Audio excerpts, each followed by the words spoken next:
ಬಂದು ಬಜಾಯಿಸಿ ಸರ್. ಬೀಚಿ ಅವ್ರನ್ನ ನನ್ನಂತ ಹುಡುಗ ಒಬ್ಬ ಕೇಳಿದಂತ, ಬೀಚಿ ಅವ್ರ ನಾ ಮದುವೆ ಆಗ್ಬೇಕಂತ ಮಾಡೀನಿ, ಎಂಥ ಹುಡುಗಿನ ಮದುವೆ ಆದ್ರೆ ಚಲೋ ಆಕತಿ ಅನ್ನೋದು ಒಂದು ಪ್ರಶ್ನೆ ಕೇಳಿದ ಬೀಚಿ ಅವರನ್ನ.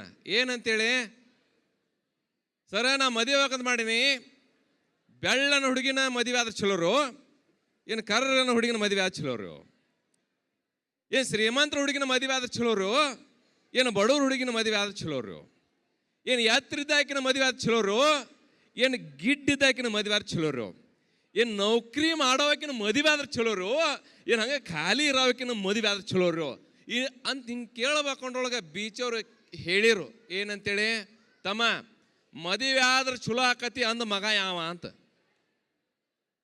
ಅದು ಚಲೋನ ಆಗೋದಿಲ್ಲ ಅಂತ ಹೇಳೋ ಲೆಕ್ಕದಾರ, ಆದ್ರೆ ಅನುಭವಕ್ಕೆ ನಿಮ್ಗೆ ಹೇಳ್ತಾರೆ. ಆದರೂ ನಮಗೆ ತಡ್ಕೊಳಕ್ಕೆ ಆಗಂಗಿಲ್ಲ, ಕನ್ಯಾ ನೋಡ್ಬೇಕು ಮದುವೆ ಆಗ್ಬೇಕಂತೇಳಿ ಹೋಗಿರ್ತೀವಿ. ಕನ್ಯಾ ನೋಡಕ್ಕೆ ಹೋಗಿದ್ದೆ ನಾನು. ಯಾವತ್ತಿಗೂ ಯಾವುದೇ ಕನ್ಯೆಯನ್ನು ಕಣ್ಣೆತ್ತಿ ನೋಡದೇ ಇದ್ದವ ನಾನು ನನ್ನ ಗೆಳೆಯನ ಕರ್ಕೊಂಡು ಕನ್ಯಾ ನೋಡಕ್ಕೆ ಹೋದೆ.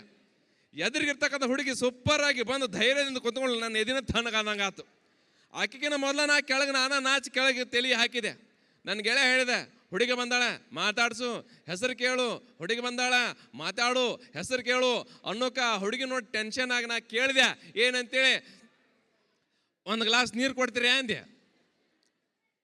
ಆ ಹುಡುಗಿ ಅಪ್ಪ ತಂದ ಒಂದು ಚರಿಗಿನ ಇಟ್ಟ ಗಡ್ಡ ಕೊಡಿದೆ. ನನ್ನ ಗೆಳೆಯ ಹೇಳಿದೆ, ಲೇ ಹುಡುಗಿ ನೀನು ನೋಡಕತ್ತಾಳ ಮಾತಾಡ್ಸು, ಹೆಸರು ಕೇಳು, ಮಾತಾಡ್ಸು, ಹೆಸರು ಕೇಳು ಅಂದಾಗ ಧೈರ್ಯ ತಂದು ಕೇಳಿಬಿಟ್ಟೆ. ಏನಂತೇಳಿ, ತಂಗಿ ನಿನ್ನ ಹೆಸರೇನು ಅಂದೆ. ನನ್ನ ಟೆನ್ಷನ್ ನನಗ್ರಿ. ನಮ್ಮ ಗೆಳೆಯ ಹೇಳಿದ, ಕೊಂದಲಿ ನೆಕ್ಸ್ಟ್ ಪ್ರಶ್ನೆ ಕೇಳು ಅಂದ.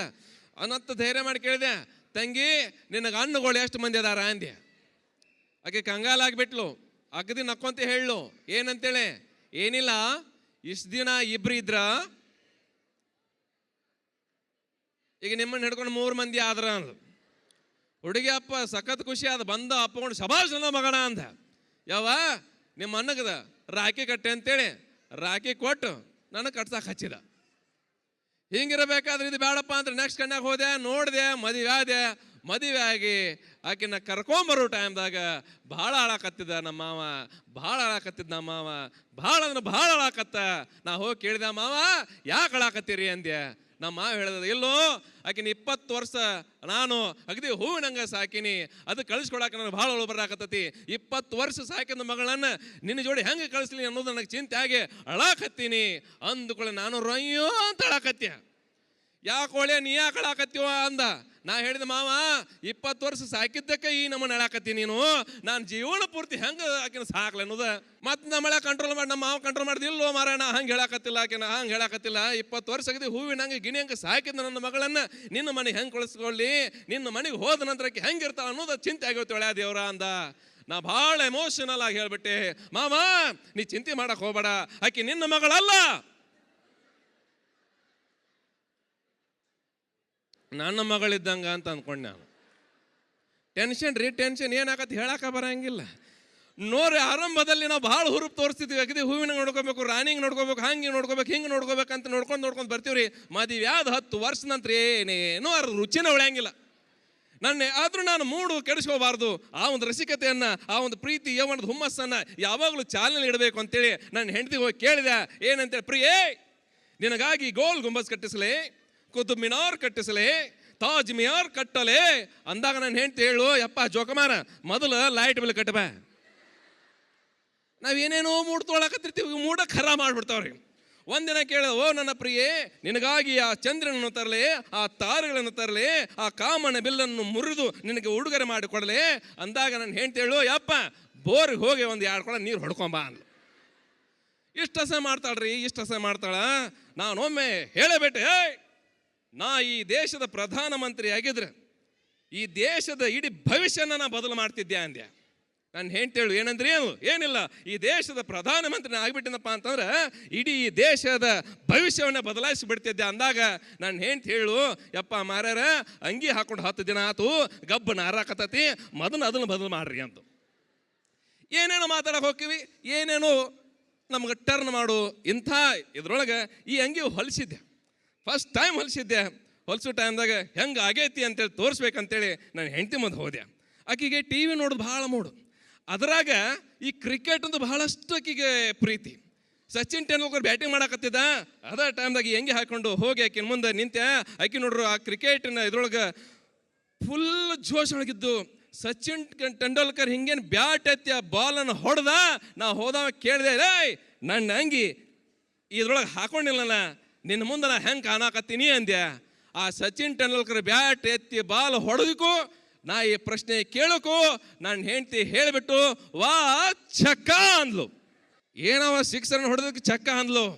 ಆ ಪೊಸಿಷನ್ ನಾನು ಚಕ್ಕನಂಕ ನೀನು ಏನೂ ಗೊತ್ತಾಗಂಗಿಲ್ಲ, ಕೆಲವು ಮಾರ್ತಾಗಂಗಿಲ್ಲ. ಯಾಕಪ್ಪ ಅದು ಹೆಂಡತಿ ಯಾರದ್ರೊಳಗೆ ಮೂಡ್ ನೋಡಿ ಹೇಳ್ತಾರೆ, ಹೇಳಕ್ಕೆ ಬರಂಗಿಲ್ಲ ಅಂಥೇಳಿ ನಾ ಜಗಳಾಡಿ ನಾಷ್ಟ ಮಾಡಲ್ಲ. ಆಫೀಸ್ಗೆ ಹೋದೆ. ಆಫೀಸ್ಗೆ ಹೋದ ನಂತರ ಯಾಕೋ ಹೊಟ್ಟೆ ಚುರುಗುಡಾಕತ್ತಿತ್ತು, ನಾಷ್ಟ ಮಾಡೋಕ್ಕಾಗಿರಲಿಲ್ಲ. ಹೆಂಡ್ತಿಗೆ ಏನಾರ ಮೂಡ್ ಈಗಾರು ಸಮಾಧಾನ ಆಗಿರ್ಬೇಕಂತೇಳಿ ಮನೆಯಿಂದ ಫೋನ್ ಹಚ್ಚಿದೆ. ಜಗಳಾಡಿದಿರವಲ್ಲಕ ಮರ್ತು ಬಿಡೋಣ, ನಾಷ್ಟಾಕ್ಕೆ ಏನು ಮಾಡಿ ಅಂದೆ. ನನ್ನ ಹೆಂಡ್ತಿ ಹೇಳು, ನಾಷ್ಟಾಕ ಇಡ್ಲಿ ಮಾಡೀನಿ, ಮನೆಗೆ ಬರ್ರಿ ಚಟ್ನಿ ಮಾಡ್ತೀನಿ ಅಂದ್ಲು. ಅದಕ್ಕೆ ನನ್ನನ್ನು ರುಬ್ಬತಾಳ ಅನ್ನೋದು ಗೊತ್ತಾಯ್ತು. ಈಕೆ ಕೈ ರುಬ್ಬಿಸ್ಕೊಳ್ದಾಡ ಅಂತೇಳಿ ಮಧ್ಯಾಹ್ನ ಮತ್ತೆ 1:30 ಟೈಮ್ ಮತ್ತೆ ಫೋನ್ ಹಚ್ಚಿದೆ. ಬೆಳಿಗ್ಗೆ ನಾಷ್ಟ ಅಂತೂ ಮಾಡಲಿಲ್ಲ, ಮಧ್ಯಾಹ್ನ ಊಟಕ್ಕಾರ ಏನು ಮಾಡಿ ಅಂದೆ. ಊಟಕ್ಕೆ ಹಿಟ್ಟಿನ ಅದಿಟ್ಟಿನಿ, ಮನೆಗೆ ಬರ್ರಿ ಲಟ್ಟಿಸ್ತೀನಿ ಅಂದ್ಲು. ಇನ್ನು ಆಕೆ ಕೈಗೆ ಲಟ್ಟಿಸ್ಕೊಳ್ಳೋದು ಆಗಬಾರ್ದು ಅಂತೇಳಿ ಆದರೂ ಮತ್ತೆ ಸಮಾಧಾನ ತೊಂದು 8 ಗಂಟೆ 8:30 ಫೋನ್ ಹಚ್ಚಿದ್ದೀನಿ. ಮುಂಜಾನೆ ನಾಷ್ಟ ಇಲ್ಲ, ಮಧ್ಯಾಹ್ನ ಊಟ ಇಲ್ಲ, ಈಗಾರ ಅಡುಗೆ ಏನು ಮಾಡಿ ಹೇಳು ಅಂದೆ.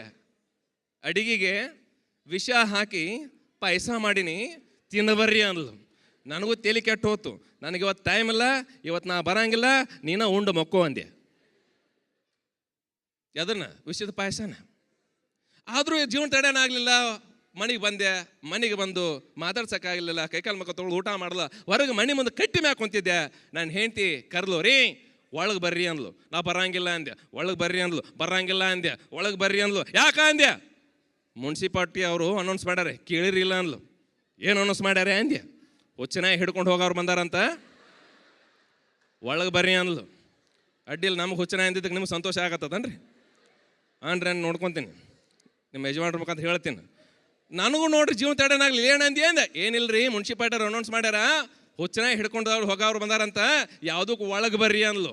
ನಾನು ಕೇಳೇ ಬಿಟ್ಟೆ, ಚಂದಂಗೆ ಅನೌನ್ಸ್ಮೆಂಟ್ ಕೇಳಿ ಇಲ್ಲ ಏನಂತೇಳಿ. ಹಿಡ್ಕೊಂಡು ಹೋಗೋದು ಹೆಣ್ಣು ನಾಯೋ ಏನು ಗಂಡ ನಾಯೋ ಅಂತೇಳಿ. ಆದರೂ ನೋಡ್ರಿ, ಗಂಡು ಮಕ್ಳಿಗೆ ನಾವು ಅಸಹ್ಯ ಆಗೋದು ನಾವು ಒಪ್ಪಂಗಿಲ್ಲ. ಯಾಕಪ್ಪ ಅಂತಂದ್ರೆ ಗಂಡಸು ಅಂದ್ರೆ ಏನಂತ ತಿಳ್ಕೊಂಡ್ರಿ ನೀವು? ಗಂಡಸು ಅಂದ್ರೆ ಸಿಂಹಾನೇ ಕಣ್ರಿ, ಸಿಂಹಾನೇ. ಗಂಡಸ್ರು ಯಾರು ಇಲ್ಲ ನೀಲಿ ಚಪ್ಪಾಳೆ ತಟ್ರು ಮಾರಾಯ, ಗಪ್ಪನ ಕುಂತಾರ ನೋಡ್ರಿ. ಗಂಡಸು ಅಂದ್ರೆ ಸಿಂಹಾನೇ ಕಣ್ರಿ, ಸಿಂಹಾನೇ.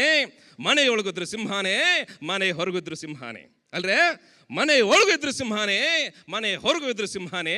ವ್ಯತ್ಯಾಸವಿಷ್ಟೇ, ಮನೆಯೊಳಗೆ ಈ ಸಿಂಹ ಸ್ವತಂತ್ರವಾಗಿದ್ದರೆ ಮನೆಯ ಒಳಗೆ ಈ ಸಿಂಹದ ಮೇಲೆ ಚಾಮುಂಡೇಶ್ವರಿ ಕುಳಿತುರ್ತಾಳೆ. ಸಂತೋಷ. ಇದು ನೆಕ್ಸ್ಟ್ ಐಟಮ್ ಏನೈತೆ ಅಂತ ನೋಡೋಣ. ಚಪ್ಪಾಳೆ ತಟ್ಟಿ ಪ್ರೋತ್ಸಾಹಿಸಿ ಆನಂದಿಸಿ. ಧನ್ಯವಾದ. ಈಗ ಇನ್ನೂ 2 ಅವಾರ್ಡ್ ಇದೆ. ಯಾವ್ದ್ರಿ? Best performance. ಈ 1 ವರ್ಷದಲ್ಲಿ ಕೆಲವು ಕಾಂಪಿಟೇಷನ್ಸ್ಗಳಾಗಿದೆ. ಹ್ಞೂನ್ರಿ. ಆ ಕಾಂಪಿಟೇಷನಲ್ಲಿ ಯಾರು ಅದ್ಭುತವಾಗಿ ಪರ್ಫಾರ್ಮ್ ಮಾಡಿದ್ದಾರೆ ಅನ್ನೋದ್ರ ಮೇಲೆ ಅವ್ರಿಗೆ ಒಂದು ಅವಾರ್ಡನ್ನು ಕೊಡಬೇಕಾಗುತ್ತೆ. ಈಗ ಸದ್ಯ ನಾ ಇಲ್ಲಿ ಡಾನ್ಸ್ ಮಾಡಿದ್ನಲ್ಲ, ಅದಕ್ಕೇನು ಕೊಡಂಗಿಲ್ಲನೇ? ಅದಕ್ಕೆ ತೆಂಗಿನಕಾಯಿ ಚಿಪ್ ಕೊಡ್ತಾರೆ. ಬೇಕಾ? ಬ್ಯಾಡ್ರಿ, ಸುಮ್ಮನೆ ನಿಂದ್ರು. ಮತ್ತೆ ಈಗ ಅದಕ್ಕೆ ನಾಮಿನೀಸ್ ಯಾರ್ಯಾರು ಅನ್ನೋದನ್ನ ನಾವೆಲ್ಲರೂ ನೋಡೋಣ. ಸುವರ್ಣ ಲೇಡೀಸ್ ಕ್ಲಬ್ ಗದಗ್ ವಾರ್ಷಿಕೋತ್ಸವ ಮತ್ತು ಪ್ರಶಸ್ತಿ ಪ್ರದಾನ ಸಮಾರಂಭ 2010-2011 ಅತ್ಯುತ್ತಮ ಸಾಂಸ್ಕೃತಿಕ ಕಾರ್ಯಕ್ರಮ. ಆಯ್ಕೆ 1, ಗುರು ರಾಘವೇಂದ್ರ ವೈಭವದ ಚರ್ಚೆ. ಸೆರಗ್ ಇಲ್ಲಿ ಮಟ್ಟ ಇರ್ಬೇಕಂತೇಳಿ ಅದನ್ನ ಸೆರಗ್ ಹಾಕೋದಕ್ಕೆ ಮುಖ್ಯ ಉದ್ದೇಶ ಏನಂತಂದ್ರೆ ತಲೆ ಬೋಳ್ಸಿರ್ತಾರ ವಿಧವೇರ್ ಅಂದಮೇಲೆ ನಾವು ಎಕ್ಸ್ಟ್ರಾ ಆರ್ಡಿನರಿ ಅಂತ ತೋರಿಸ್ಬೇಕು, ಅದರ ಸಲುವಾಗಿ ಗ್ರಾಂಥಿಕ ಭಾಷೆಯನ್ನ ಇಲ್ಲಿ ಉಪಯೋಗ ಮಾಡ್ತಾ ಇದ್ದೀವಿ ಅಂತ ಹೇಳಿದ್ರು. ಹಳ್ಳಿ ಭಾಷೆ ಹೃದಯಾಂತರಾಳದಿಂದ ನೈಜ ಭಾಷೆ ಅನಿಸ್ತಾ ಇದೆಯಲ್ಲ, ಆ ರೀತಿ ಪರಿಣಾಮಕಾರಿ ಆದ್ರೆ ಇನ್ನೂ ಹೆಚ್ಚು ಆ ಧಾರಾವಾಹಿ ಜನರ ಮನಸ್ಸನ್ನ ಸೂರೆಗೊಳ್ಳೋದಕ್ಕೆ ಸಾಧ್ಯತೆ ಇದೆ. ಆಯ್ಕೆ 2, ಜೀನ್ಸ್ ವರ್ಸಸ್ ಸ್ಯಾರಿ ಚರ್ಚೆ. PT ಉಷಾ ರನ್ನರ್ ಅದಾಳ. ಸೊ ಆಕಿ ಸಾಡಿ ಹಾಕೊಂಡು ಓಡಾಕರ ಬರೋದಿಲ್ಲ, ಆಕಿ ಜೀನ್ಸ್ ಪ್ಯಾಂಟ್ ಅಥವಾ ಶಾರ್ಟ್ಸ್ ಹಾಕೊಂಡ ಓಡ್ಬೋದು. ನಾವು ಬಟ್ಟೆ ಹಾಕೊಳ್ಳೋ ಉದ್ದೇಶ ನಮ್ಮ ದೇಹದ ಶೇಪ್ ಕಾಣಿಸ್ಲಿ ಅಂತ ಅಲ್ಲ. ಇವ್ರು ನೋಡಿದ ತಕ್ಷಣ ಗೌರವ ಕೊಡ್ಬೇಕು ಅನ್ಸಂಗಿಲ್ಲ. ಮುಂದೆ ಇದನ್ನ ಇಟ್ಕೊಂಡು ನೋಡ್ಬೇಡ ಕಣ್ಣು ಕುಚ್ಕೊಂಡು ಯಾರಾದ್ರೂ ಸಾಧ್ಯನಾ? ಈ ವಿಚಾರ ಮಂದಿ ಹೆಂಗ್ ವಿಚಾರ ಮಾಡ್ತಾರ ಅದ್ರ ಮೇಲೆ ಡಿಪೆಂಡ್. ಉಡೋ ಬಟ್ಟೆ ಮೇಲೆ ಏನೂ ಇಲ್ಲ. ಜನ ನಿಮ್ಮನ್ನ ನೋಡಿ ನಗ್ತಾರೆ, ಹುಚ್ಚರು ಅಂತಾರೆ. ದೇವ್ರ ಗುಡಿಗೆ ಹೋಗ್ತೀವಿ, ಬಟ್ಟೆ ದೇವ್ರು ಹೇಳ್ತಾನ ನೀ ಜೀನ್ಸೇ ಹಾಕೊಂಡ್ಬರ್ಬೇಕು, ಸಾಡಿನೇ ಹಾಕೊಂಡ್ಬರ್ಬೇಕು, ಏನಿಲ್ಲ. ಮನಸ್ಸಿನಲ್ಲಿ ಇರೋ ಭಕ್ತಿಯನ್ನ ನಾವು ದೇವ್ರಿಗೆ ಅರ್ಪಣೆ ಮಾಡಿದ್ರೆ ಸಾಕು. ಜೀನ್ಸ್ ಹಾಕೊಂಡ್ ಬಂದು ದೇವ್ರ ಕೈ ಮುಗಿತೀರಿ, ನಿಮ್ ಅಕ್ಕಪಕ್ಕದಾಗ ಇರ್ತಾರಲ್ಲ ಅವ್ರು ದೇವ್ರ ಕೈ ಮುಗಿಲ್ಲ, ನಿಮ್ಮನ್ನ ನೋಡ್ತಿರ್ತಾರೆ. ಅದು ಎದಕ್ಕೆ ಅವ್ರದ್ದು ವಿಚಾರದು. ಆಯ್ಕೆ 3 ಕಪ್ಪು ವರ್ಸಸ್ ಬಿಳುಪು ಚರ್ಚೆ. ಬಿಳಿ ಬಣ್ಣ ಏನೈತಲ್ಲ ಅದು ಶಾಶ್ವತವಲ್ಲ. ನೀವು ಅಕ್ಕ ನನಗೆ ಬಿಳಿ ಕೂದಲ ಅದು ಅಂತ ಬರ್ತೀರಿ, ಬಿಳಿ ಕೂದಲ ಅದು ಕಪ್ಪು ಬಣ್ಣ ಹಚ್ಕೊಂತೀರಿ, ಅದು ತಾತ್ಕಾಲಿಕ ಮಾತ್ರ ನಿಮಗೆ. ಬಿಳಿ ಬಣ್ಣ ಶ್ರೇಷ್ಠ ಅಂತ ಇವ್ರು ಹೇಳ್ತಾರಲ್ಲ, ಹಂಗಾರೆ ಬಿಳಿ ಕೂದಲೇ ಬಿಟ್ಕೊಂಡು ಅಡ್ಡಾಡ್ಲಿ ಇವರು. ಅಲ್ಲ ಇಂದಿರಾ ಗಾಂಧಿ ಇಡೀ ಬಿಳಿ ಕೂದಲ ಇಟ್ಕೊಂಡು ದೇಶನ್ನ ಆಳಿದ್ಲಕ್ಕಿ. ಕಪ್ಪು ಹೆಂಡ್ತೀನಿ ಇವತ್ತು ಯಾವಾಗ ಕರ್ಕೊಂಡು ಬಂದಂದ್ರ ಅಯ್ಯೋ ಮಾರಾಯ ಈ ಕರೆ ಹೆಕ್ಕಡದಂತ ಅದನ್ನ ಕರ್ಕೊಂಡು ಬಂದೆಲ್ಲೋ ಮಾರಾಯ. ಬಾರೇ ಮಾರಿ ಬೆಳ್ಳಗ್ ನೋಡ್ಕೋತ ಕೂತ್ರ ಕೂಳಿಲ್ಲ ಅವ್ರಿಗೆ. ಮಾರಿ ಬಣ್ಣ ತೊಳ್ಕೊಂಡು ಕುಡಿತೀರೇನ? ಬಿಳಿ ಹೆಂಡ್ತಿ ಮಾತು ಕೇಳ್ತಾನಂದ್ರ ಬಿಳಿ ಬಿಳಿಯ ಮನಸ್ಸು ಸ್ವಚ್ಛವಾಗಿರುತ್ತೆ, ಕೆಟ್ಟಿರೋದಿಲ್ಲ. ಬಿಳಿ ಸೊಸೆ ಬಂದ್ರನೆ ಬ್ಯಾರ್ ಆಗ್ತಾರ ಅಂತ ನೀವು ಹೇಳ್ತೀರಿ. ಕಪ್ಪು ಸೊಸೆಯಾರು ಇಲ್ದವ್ರು ಯಾರು ಬ್ಯಾರ್ ಆಗಿಲ್ಲ ನನ್ನ ತೋರಿಸ್ಕೊಡ್ರಿ. ಯಾಕಂದ್ರೆ ನೀವು ಹೇಳೋ ಪ್ರಕಾರ ಕರ್ಗಿದ್ದವ್ರಿಗೆ ಲಗ್ನ ಆಗಬಾರ್ದನ. ಈಗ ಡಿಬೇಟ್ ಕಾಂಪಿಟೇಷನ್ ಆಗ ಯಾರು ಬೆಸ್ಟ್ ಪರ್ಫಾರ್ಮ್ ಮಾಡ್ಯಾರ ಅಂತ ಹೇಳಿ ಅವ್ರಿಗೆ ಅವಾರ್ಡ್ ಕೊಡ್ಬೇಕಲ್ಲ, ಗೆಸ್ಟ್ ಮ್ಯಾಲ್ ಕರೀರಿ. ಹೌದು, ಅನಿಲ್ ನಾರಂಗ್ ಸರ್ ದಯವಿಟ್ಟು ವೇದಿಕೆ ಮೇಲೆ ಬಂದು ಅವಾರ್ಡ್ ಯಾರಿಗೆ ಬಂದಿದೆ ಅಂತ ಅನೌನ್ಸ್ ಮಾಡಬೇಕು, ಹಾಗೆ ಅವಾರ್ಡನ್ನು ಕೊಡಬೇಕು ಅಂತ ಕೇಳ್ಕೊತೀವಿ ಸರ್.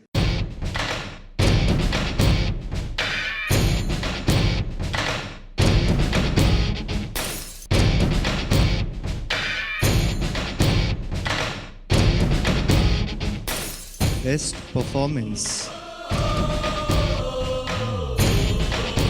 ಯಾರಂತ ಗೆಸ್ ಮಾಡ್ತೀರಾ?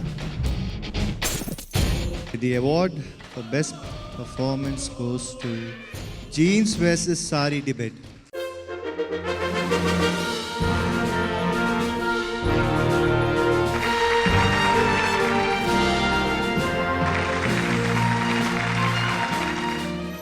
ತುಂಬ ಸಂತೋಷ ಆಗ್ತಾ ಇದೆ ನಾನು ಡಿಬೇಟ್ನಲ್ಲಿ ಪ್ರೈಸ್ ತೊಗೊಂಡಿದ್ದಕ್ಕೆ. ಮತ್ತು ಈ ನನಗಿದು ಸುವರ್ಣ ಅವಕಾಶ ಕೊಟ್ಟಿದ್ದಕ್ಕೆ ಸುವರ್ಣ ಚಾನೆಲ್ದವರಿಗೆ ತುಂಬ ತುಂಬ ಧನ್ಯವಾದಗಳು. ನಿನಗೊಬ್ಬ ಬೈರಿ ಅಂದ್ರೆ ನನಗೂನು ಬೈರಿ ಅವನು.